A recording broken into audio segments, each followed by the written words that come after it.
Hello, everybody. Welcome back to episode 7 of Spider Sound Off. I'm Porter Shomo. Hey, and this is Tom. And we're here to talk to you today about the move to the Atlantic 10 and what it meant for Spider basketball. And before we get into that, Porter, I know you've got some more listener feedback. Yes, so I wanted to read a few things off just to make sure we're telling the listeners that we hear you.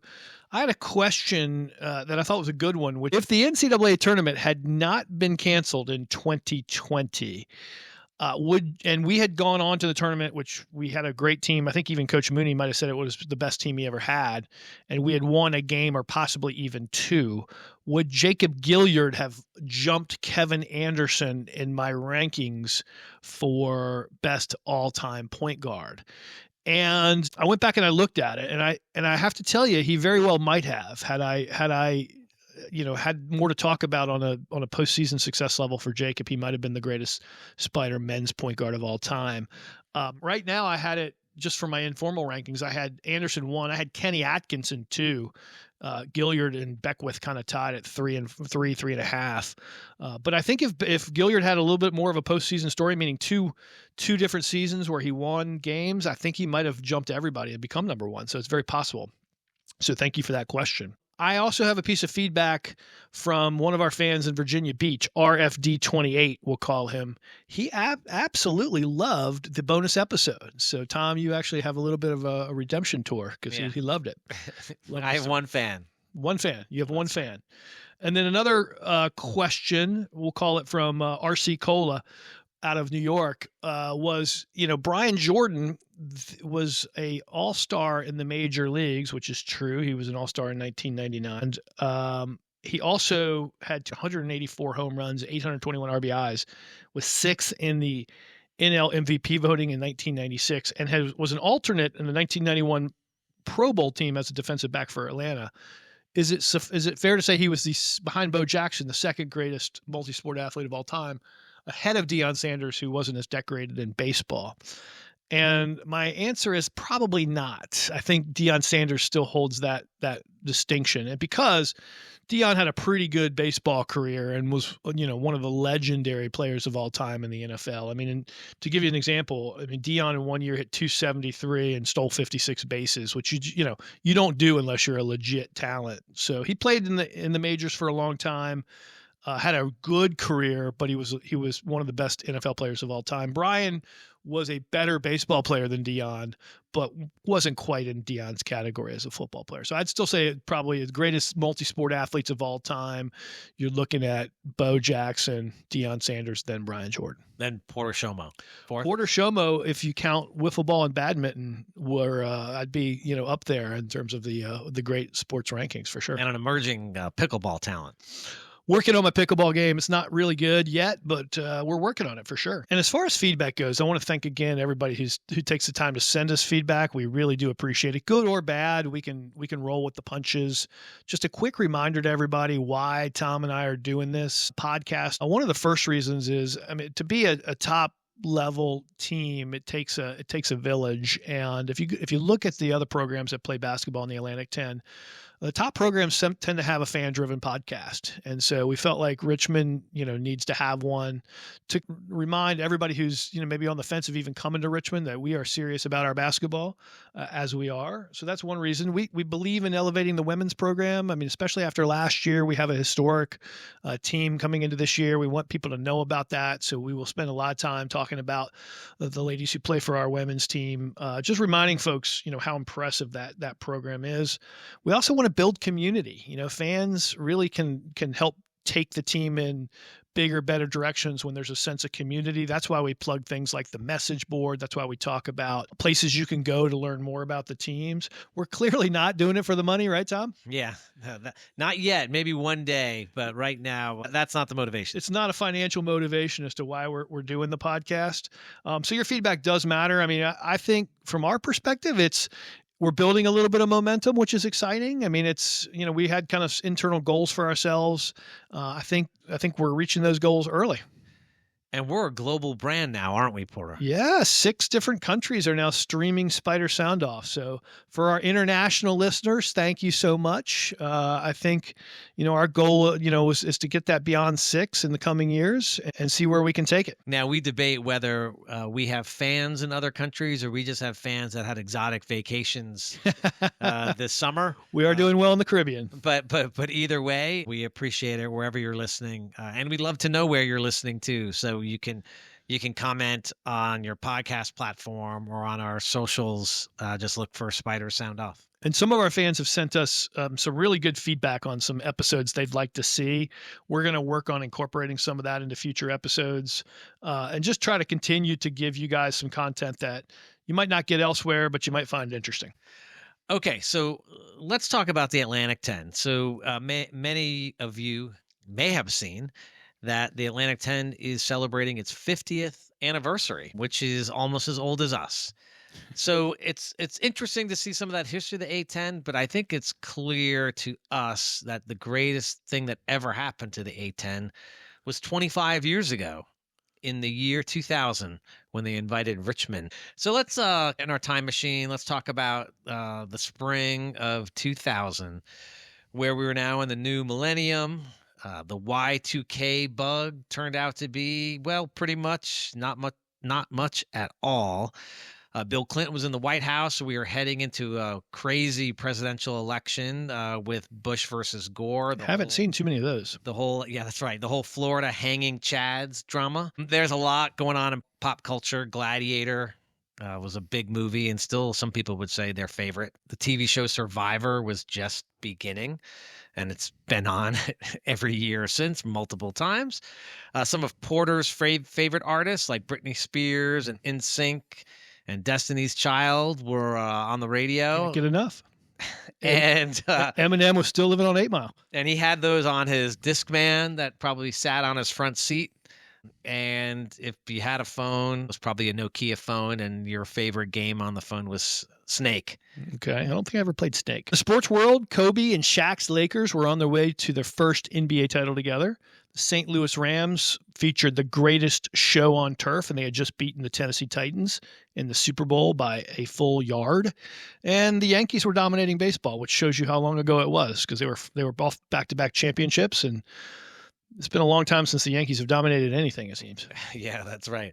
Just maybe headlines in the Post, and everyone wanting to fire Boone is pretty much what the Yankee talk is. And I'll also say that year we were 22-7 under Coach John Beilein. We were one of the top programs in the CAA. The Robins Center was full, and we were quietly wondering whether the CAA could match our ambition. And that's where our story starts, the moment before Richmond made the leap to the Atlantic 10. That move changed Spider history. I don't think there's any debate of whether that was the right move or not. But we want to talk a little bit about how it happened and some of the opinions during the time. If you think of the CAA back then, it was a basketball-focused conference, but really a one-bid league. Mm-hmm. Richmond and Navy, when David Robinson was there, both got in, but that was kind of the exception. As an at-large, right? Those were the two exceptions. I think Richmond was the at-large that year, if I remember correctly. But that was the exception. Yep. We already had the giant killer reputation from those wins prior to Porter and I being in school. Our women's team made the NCAAs for the first time in 1990. They weren't as dominant or high profile as the men's team. Remember in the early 90s, it felt like James Madison was one of our big rivals in the CAA with Lefty Drizel and some of those teams. Yeah, that's right. Yeah, if you look at the 10 years before we got to this moment of deciding to go to the A-10, Richmond, Old Dominion, JMU were the three premier programs that were most of those one-bid teams. Can I take a second to tell you a story about JMU? Yeah, go right ahead. So I think we might have mentioned it in one of the early podcasts. I grew up in Harrisonburg, Virginia. So I'm from the Shenandoah Valley, and grew up just minutes from James Madison's campus, actually. And so when we played JMU my freshman year, we got what was back then a Midnight Madness ESPN televised game. And so for conferences like the CAA to get on TV, it was very difficult because there wasn't this universal, like there's all these different TV contracts out there. You had to actually play on like ESPN to get it, and to get a game for like Richmond JMU, you had to wait till midnight to get on TV. So we played in a legendary Midnight Madness game on February 2nd of 1990.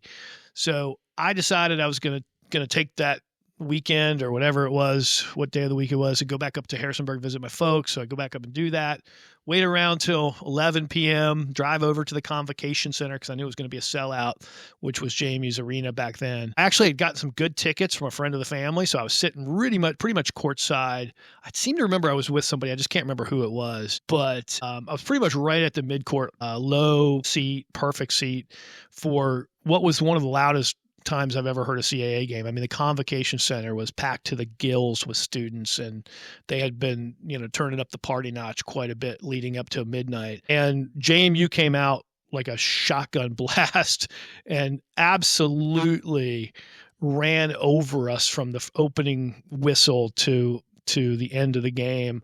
I just seem to remember we were down, and I'm going to try to go off memory here because I didn't actually have this score, but I think it was something like 40-13, 40-19. Okay, it was so it's 40-16 at this moment, and I'm just turning to the guy next to me saying, "This is embarrassing." And we bring the ball down with a second or two to play, and it was either Atkinson or Wood, I can't remember, or no, sorry, Atkinson or Blair, that took a shot from half court, and it went in to make the score 40-19. And I just turned to my buddy and said, well, at least there's that. And then they went on to just roll us 77-43. So we talk a lot about the great memories in the Spiders hoops. The Midnight Madness game at the Convocation Center, February 2nd, 1990, was one of my low points as a Spider fan. From the women's side, we talked about Pam Bryant in a prior episode. 1990, we won the CAA title, and Stephanie Gately led our team the next year. That was right before Old Dominion dominated women's side. They won the league from, I think, between 93 and 2000. They won 8 consecutive championships, and they used to go deep in the NCAA. Yeah, it was always ODU and state. Tennessee were the two premier women's programs back then, and they were legit. And then Connecticut was just coming on the scene. Yep. And the one thing that is interesting too is that our football team, as you know, we just moved into the Patriot League. Back then, in the year 2000, we were in the Atlantic 10 football conference. So they had absorbed the Yankee conference, and the Atlantic 10 was now the football conference we were in. Our athletic director, Jim Miller, then, he was known in the A-10 as our football team was a member. So, and what else was going on in the A-10 that year, kind of why was Richmond ever even considered, is that Virginia Tech, which was in the Big East for football, was in the Atlantic 10 for all other sports, starting in 95. And then when it got to 1999, the Big East invited them to join for all sports. And so that left an opening in the A-10 and in that southern region where Virginia Tech helped the A-10 grow. And we were a basketball school. We were looking for an opportunity to have more probability of making the NCAA tournament. The A-10 had a much better track record of getting at-large bids to the NCAA tournament. They had schools like Dayton, Xavier, Temple in the conference. Massachusetts was a big player back then. So we wanted to find a way to capitalize on our men's basketball success, and to some degree the ladies' success that we had in the early 90s. And I think that factored into why we moved from the CAA to the Atlantic 10. So it's May of 2000. We get invited and accept the invite to join the Atlantic 10. And Porter, from what I recall, the CAA was super excited about that, weren't they? They didn't take it well, Tom. They didn't take it well. In fact, in the bylaws of the CAA was this little clause that said if you announce you're leaving, you are banned from playing in the postseason conference tournament that year. So coming into the 2000-2001 year, our kids and coach knew that we were going to have to earn an at-large bid in order to play in March in the NCAA tournament. And that bylaw just punished the kids and Coach Beilein. Those are the folks who were punished. You can argue whether the bylaw is a good bylaw or not. I understand why the CAA doesn't want to have another conference team represent them in the tournament. And to be fair, they did apply it consistently when other teams have left the CAA. That's right. ODU, JMU, VCU all got that same sort of ban. But you are just punishing kids who, you have a season where you can't even go to the tournament to prove you're the best team. You just are sitting and watching from home. And you remember, like we had talked about, that it was very difficult to earn an at-large in the CAA. I think it was back in the 80s, the last time it had happened. So pretty much going into the season, we knew we had to win. We had to somehow win the majority of our games in order to have any sort of shot. Back then, the key metric the committee used was RPI versus the net today. And RPI looked at who you played, where you played them. They also looked at, like, you know, how hot were you coming into the NCAA tournament.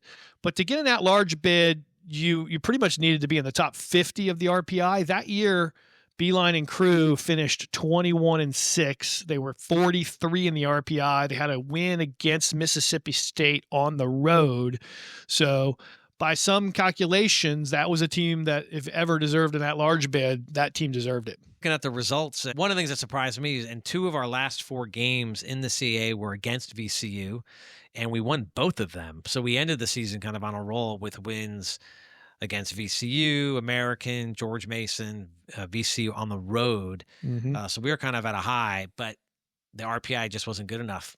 Well, it was good enough, but we got passed over. So, you know, the NCAA's decided there was somebody better, probably, you know, a team from the SEC or something like that, went on and took that spot in the NCAA tournament. But we went on to the NIT and played West Virginia. Yeah, what's great about the NIT, and at least it was that if you were a top team going into NIT, you got some home games. So we got a home game against West Virginia in the Robins Center. March 16th, 2001. A game Porter and I were both at, and we blew them out. Yeah, I mean, I think the team was frustrated. They'd been off for 17 days because they didn't play in the CAA tournament. They got passed over. The fans showed out in force to support the team, and we took that out on West Virginia and destroyed them 79-56 in a score that probably was closer than the game was. And just to remind you of kind of who was on the team back then and some of the stars from that game, Kinte Smith had a season-high 24 points to lead us in that game. Greg Stevenson, who was our best player all year, almost averaged 20 points per game, had 18 and 8. Greg Stevenson, one of the great transfers into the University of Richmond. And also, don't forget, Eric Zweyer was a big man for us then. He scored 12. And Scott Unger, who does the color commentary now for the men's games, added 11 points. Great point guard. We won 11 of our last 12 games up to that point. So it was a big, strong stretch. Unfortunately, what was next was a road game at Dayton. Yeah, and as you guys now know, playing in Dayton is a tough place to play. It's one of the hardest venues to win in the country, and Dayton turned out for us in that second round and beat us pretty easily, 71-56. We played a pretty good first half, and then they pulled away in the second half. Yeah, Greg Stevenson had a great game. I think that was the last game of his career, 21 points, last game for us. So he did his best, but just Dayton was better, and I think playing at Dayton doesn't help. We thought we'd kind of wrap up a little the A-10 history, comparing where that conference was then versus now. We mentioned earlier they had 12 teams. Virginia Tech left. We joined to replace that. A lot of those teams you guys know well.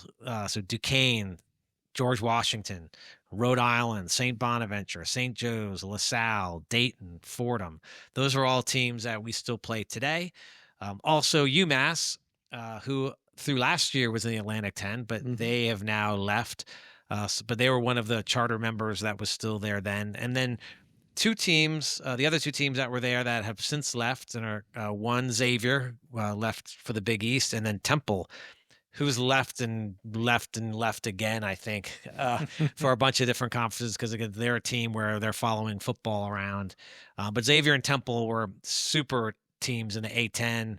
Coach Chaney's a legend, and those press conferences were something to be seen.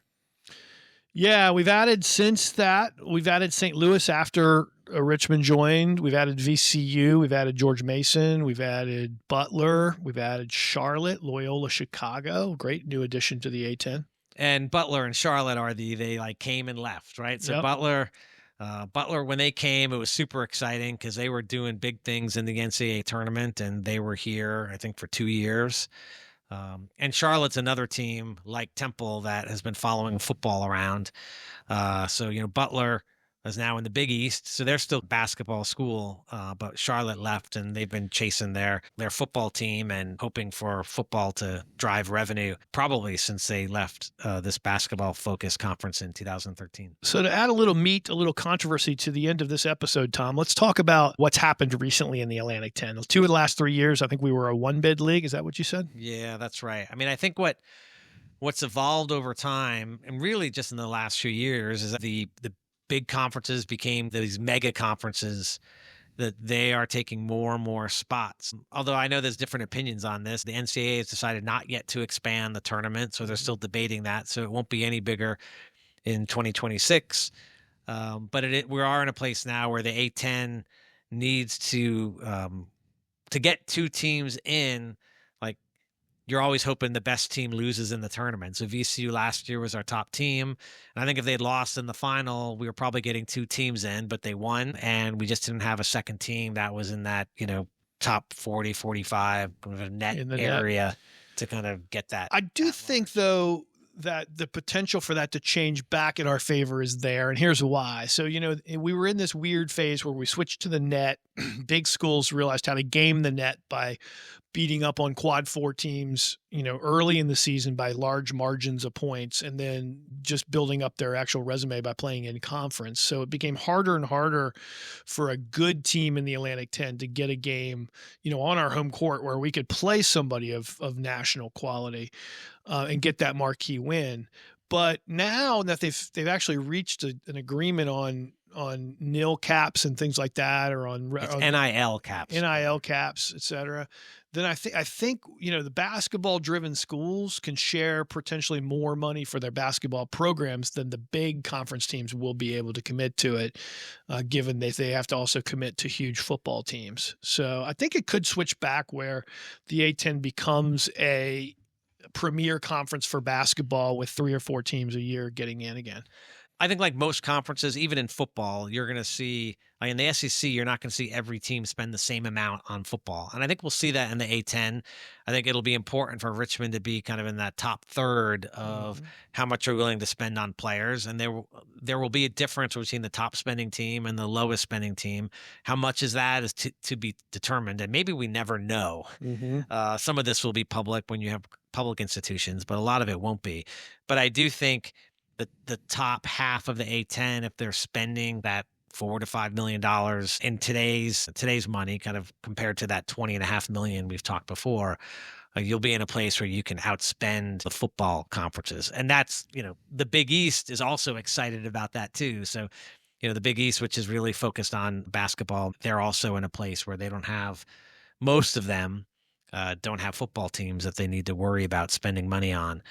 And I mean, when we did this A-10 move, I mean, it was to get at-large bids to the NCAA tournament. We already have the distinction of being the only program in history to win an NCAA tournament game as a 12, a 13, a 14, and a 15 seed. I think our goal is to start getting invited in as an 8, a 7, a 6, like the ladies did last year when we played Georgia Tech. I think it was a great move going to the A-10. We've gotten in the NCAA tournament more because we're in the A-10. I think there are challenges in the college basketball landscape going forward. But I think to wrap all of this together, kind of just a shout out to the A-10, and you're welcome.